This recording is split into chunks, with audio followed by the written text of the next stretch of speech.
If you are a man or a boy and you have a brother, especially an older brother, then you know that the bond between brothers is unlike any other. Sometimes that bond is almost impossibly wonderful. Very often we used to go out and play catch, or one of us would hit the ball with a bat and the other one would catch it.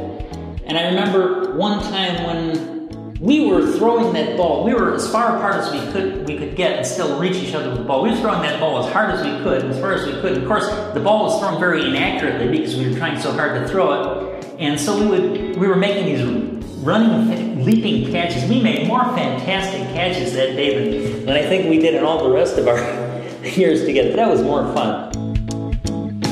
And sometimes the brotherly bond is toxic.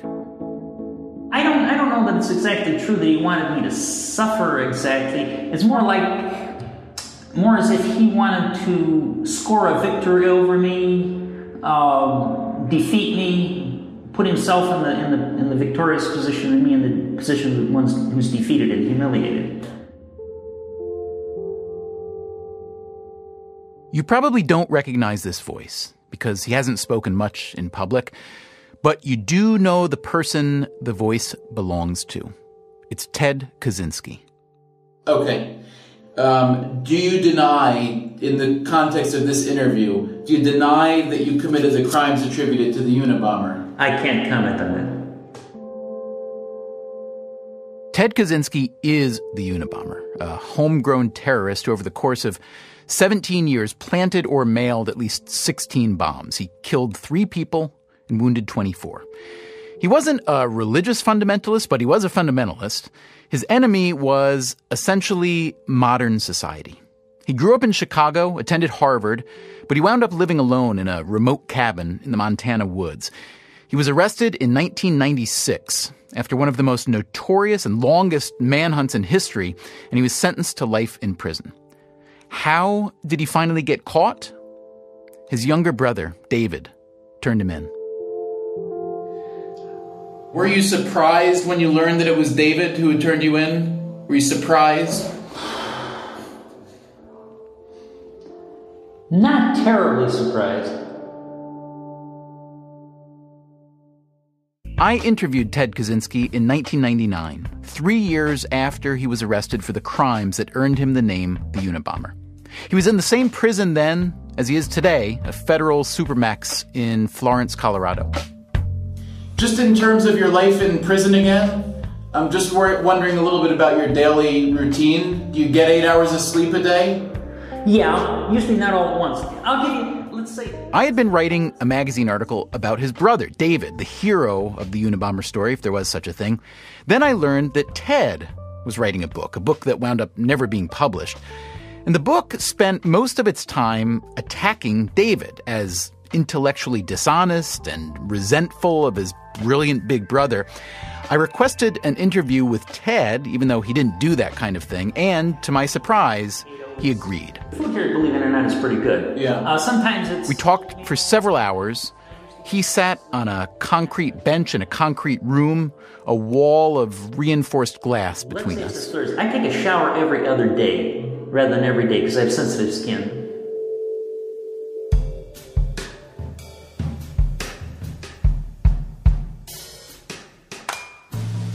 Most of our conversation that day was about David and Ted and David, the brothers Kaczynski. Ted, the older brother by 7 years, intellectually domineering and socially awkward.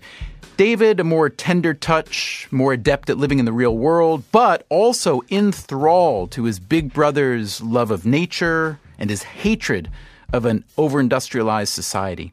He followed Ted, among other places, into the wilderness. As modern as their story was, it also felt ancient, like Isaac and Ishmael, or Greek tragedy. More than anything, it was about the enormous leverage that a big brother can exert on a younger one. Now, I don't mean to say that brotherly love isn't real. It is. And as the youngest of 4 brothers myself, I've experienced a lot of it. But with brothers, there can be a lot of other stuff too. Rivalry, resentment, insecurity. There are things that, if other people told you to do them, you'd just laugh. Hey, let's set this thing on fire. Or, hey, as soon as it gets dark, let's jump off that cliff. But when your big brother tells you to do this stuff, you do it. Last week's bombings at the Boston Marathon and the violence afterward were allegedly committed by a pair of brothers, Tamerlan and Johar Tsarnaev. The older brother has since been killed, the younger brother is under arrest. As we began to learn more about them, I couldn't help but think of the brothers Kaczynski, how the dynamic between brothers is unlike any other. There are some parallels between the two sets of brothers. Johar Tsarnaev, like David Kaczynski, is 7 years younger than his brother. In each case, the older brother was a loner and angry. The younger brother, mellower, better adjusted, and yet they idolized their big brothers. And of course, in each case, there were bombs.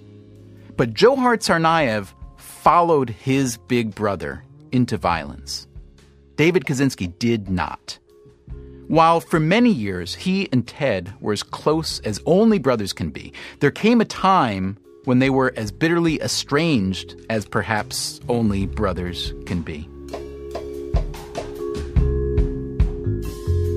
The estrangement was a result of David getting a girlfriend. Linda Patrick, whom David had longed for since high school, finally returned his longing. When David and Linda got serious, Ted cut David off.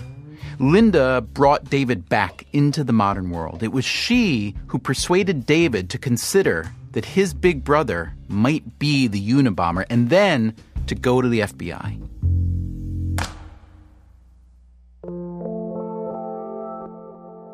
When I interviewed Ted in prison, one stipulation was that he wouldn't talk about his actual crimes since he was still hoping for a retrial. In prison, his neighbors were a who's who of 1990s terrorism. Timothy McVeigh, the Oklahoma City bomber, Ramzi Youssef from the first World Trade Center bombing. See, I'm in a range of cells where there are 8 cells. And this they call a celebrity row. I mean, these people are not what you would think of as criminal types. Yeah. I mean, they don't seem to be very angry people. They're considerate of others. Some of them are quite intelligent. Listening back to this conversation from nearly 15 years ago, I'm reminded of two disturbing things. One, that Ted Kaczynski doesn't sound like the kind of angry, antisocial person who would run around killing people, or at least how we think that kind of person should sound. And two, as you're about to hear, that Ted has such a deep reservoir of disdain for David that he makes it sound as if David, the man who stopped the bombings, is the bad guy, because he, David, hadn't stayed the course, because he hadn't stayed loyal to his big brother. Is it fair to say that your relationship with David over the years, which obviously had a lot of peaks and valleys, is it fair to say that that was the most profound personal relationship you'd ever had? I would say it's the deepest personal relationship that I ever had between my teens and about 1990 when I finally broke off with him. Right. In terms of you and David, how do you think that you two are most alike? That's a tough one. Yeah. Over many years, we shared a great many values. Right. And it's not clear to me to what extent this was simple imitation of me on his part. And if it was simple imitation on his part, you wouldn't really call it a similarity. Right. But there's some similarities apart from that. I think we're both basically quiet, somewhat introverted types, both a little on the shy side. Another similarity between us would be that, generally speaking, I think he's a very honest person. You wrote that his adulation of you disgusted you at certain points over the course of your relationship. Yeah.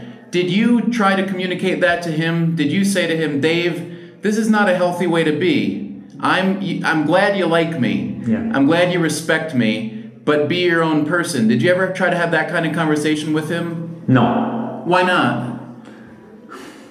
I mean... And it would have been very painful to him to have me say that. And it probably wouldn't have done any good. Yeah. And, I mean, I could, in one way and another, he would appear to be overvaluing me, but it wasn't something that was so explicit that I could be sure that it was really that. Right. In your dreams, literally in your dreams and in your thinking, it sounds as you really felt protective of David for many, many years, yes? Yeah. Do you think at some point that he ever began to feel protective of you? Do you think that as he moved into adulthood, especially after you had cut off communication, do you think that he ever began to feel protective of you? No. You don't? In what ways, if any, do you think he was jealous of you?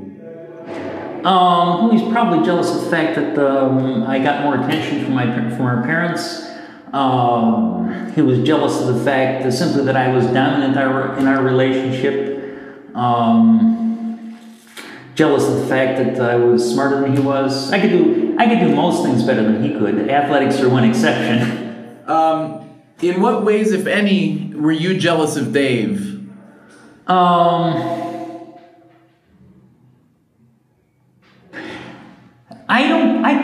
The only way I can think that I might have been somewhat jealous of him was that when he was in high school, he always had lots of friends. He was socially successful, and I wasn't. And I may have had some jealousy about that, though I don't clearly remember that.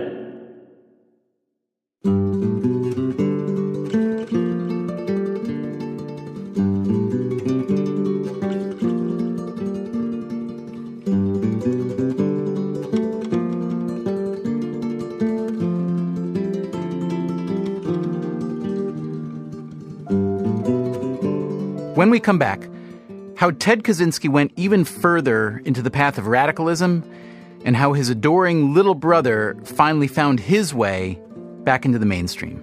What do you regret most in retrospect about your relationship with David, about the way the relationship devolved, I guess? Well, I'd say basically that I didn't break off with him 20 years earlier. So you still feel that way? Yeah, I mean, I got a lot of satisfaction out of corresponding with him. I mean, it was a good relation. It was in many respects, not in all respects, but in many respects, a positive relationship from my point of view. Right. But I don't think it was from my brother's point of view. And in the end, it turned out to be disastrous from my point of view, as you can see. Right. What do you think would have changed in his life if you had broken off earlier? Well, I mean,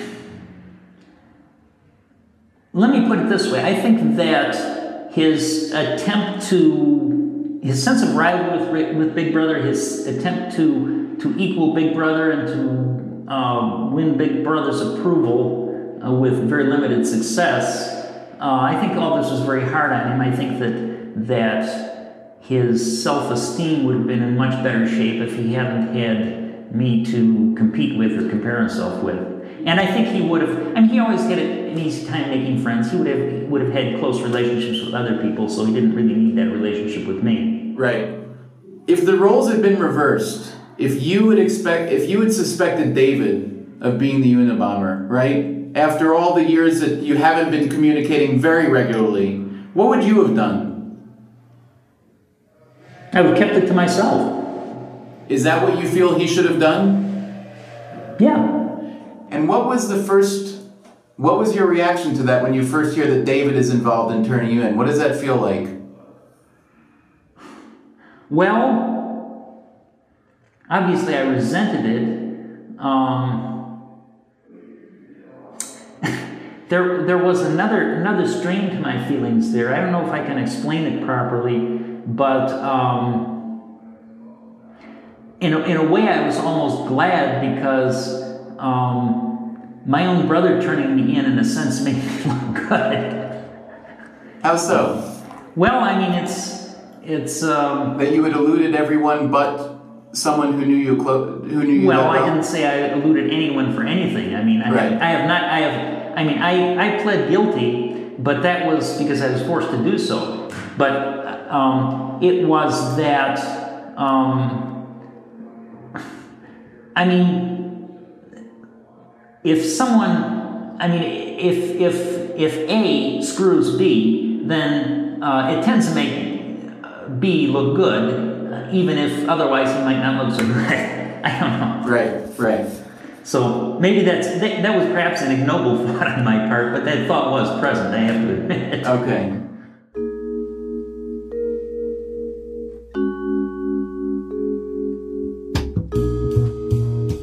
When Ted was arrested, David fought hard to keep him from getting the death penalty.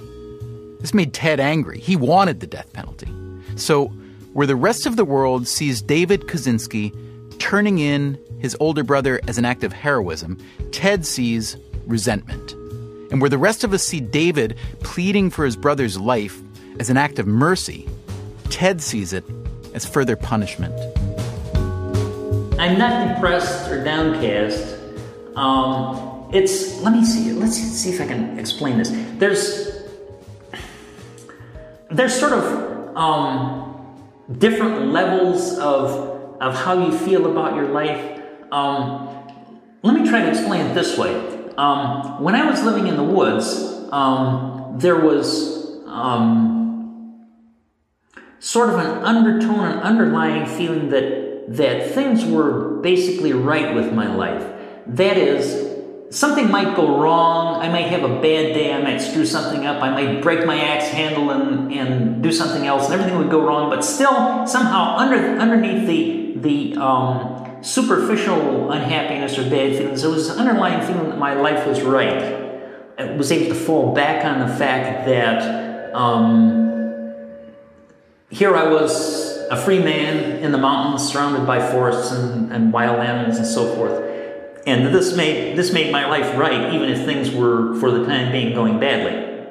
Here it's the other way around. I'm not depressed or downcast, and I have things to do that I consider productive, like working on getting this book out. And yet, the knowledge that I'm locked up here and likely to remain so for the rest of my life is, it ruins it. It's the undertone in this case is an extremely bad one, and I don't want to live long. I would rather get the death penalty than spend the rest of my life in prison. Would you take your own life, given the opportunity? I will not comment on that. Okay. I mean, on a superficial level, it isn't really that bad. Right. Just the knowledge that I'm locked up and I'm not free, to me, it's just not a life worth living. Right. What do you say if you have a retrial and are acquitted and have your life back? What do you say to society to relax them, to not let them worry about the Unabomber is at large? Well, I don't know that I would have to relax them. Just let them worry. Okay. If David were to come visit you, if David's in the room now, what do you want to say to him? Nothing. I just wouldn't talk to him. I just turned my back and wouldn't talk to him. Yeah. Do you still love him? No.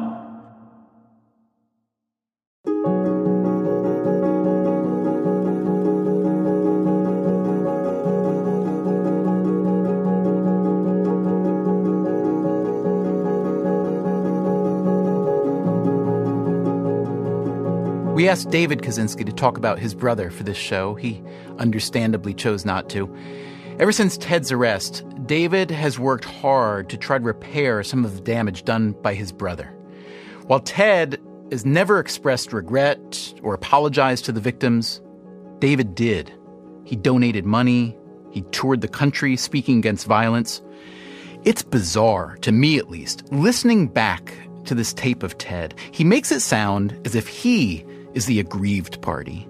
Can you imagine having an older brother like that who tells you that up is down and down is up? Soon, you might start believing him. And if he has bad intentions, violent intentions, well, you might start believing that those are your intentions too.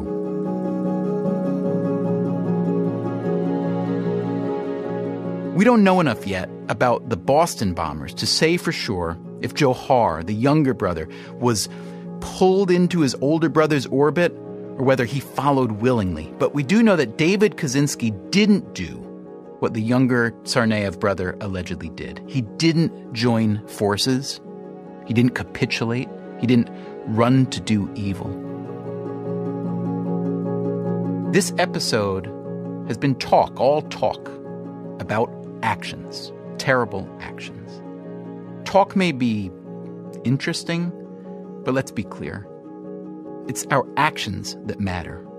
All this talk offers no solace whatsoever to the victims of Ted Kaczynski, to the victims of the criminals in Boston. I wish we could do better. But at this moment, words are all we have.